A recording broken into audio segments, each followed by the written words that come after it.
I'm here to talk about boundaries and how important it is to find where yours are through your emotions. Here I am in the second to last week of my year here in the office with no makeup, with a heart full of something very precious and valuable to offer you. As a younger person, I really saw all the humans around me denying, rejecting, and ignoring their emotions, and I followed suit until I had a massive breakdown. And many of you know my backstory, that I learned how to consciously feel my emotions. I've actually allowed them to guide me to confirm what is and is not okay in regards to friendship, romance, intimacy, food, my body, parenting, marriage, navigating life, and all that it involves. I'm really here to remind you that the only way to define where your boundaries are is by paying attention to the feelings you have inside of you. I'm very motivated and inspired because I just finished a beautiful client appointment with a gorgeous woman living in Los Angeles who I've been working with this year, who came to me with severe anxiety and depression at the beginning of the year. She is a coach really wanting to make a difference, but angry outbursts, paralyzing anxiety, nightmares were completely ruining her life. And slowly and surely, I guided her to bring awareness and attention to her emotions inside. Steadily, steadily, the more she learned how to name her feelings, angry, afraid, scared, jealous, the more she was able to receive them. This takes months and months of practice. I still have a dedicated, committed practice of naming and accepting my emotions.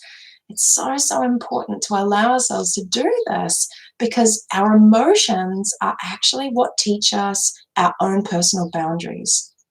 Talking with this woman today, I just had so much joy because her anger has really helped to confirm for her that when she doesn't honor herself and when she gives her power away and allows other people to choose what she can and can't do, what she can and can't say, that's when she erupts in anger, frustration, or irritation, only to wind up feeling guilty and ashamed.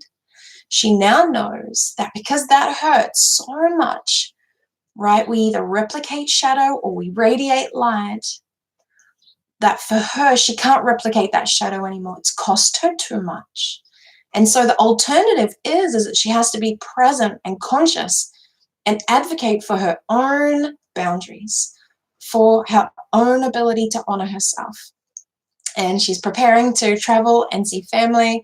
And I'm just absolutely glowing seeing a woman who has learnt the language of her own soul, her emotions, and has allowed that information to inform how she can show up in the world to honor herself.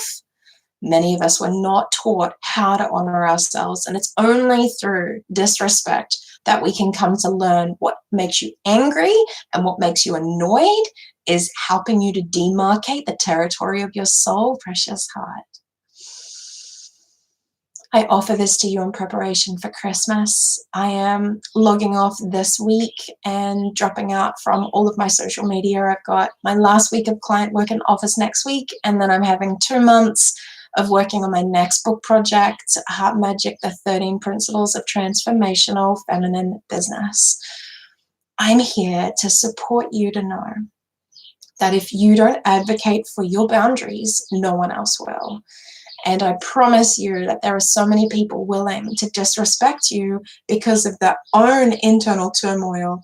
If you don't be really clear about what is and is not acceptable for your own life, I promise you they will walk over you like I was walked over. We know this pain. Let's find the alternative. It's really being honoring and protective of yourself. I wish you a beautiful end of the year. May you refine. May you release anything that doesn't serve you. May you get clear on your boundaries and protect them this December. I'll be back in January and I'll be refreshed and clear and ready to talk about how our individual purpose is here to make ripples of effect going into my 11th year of business. It will be 5 years since I released my first book, Heart Healing, and I really, really want the very best for you in 2020. Thank you for being a part of my channel. Tell me what you think of this. So much love and care from Lysa.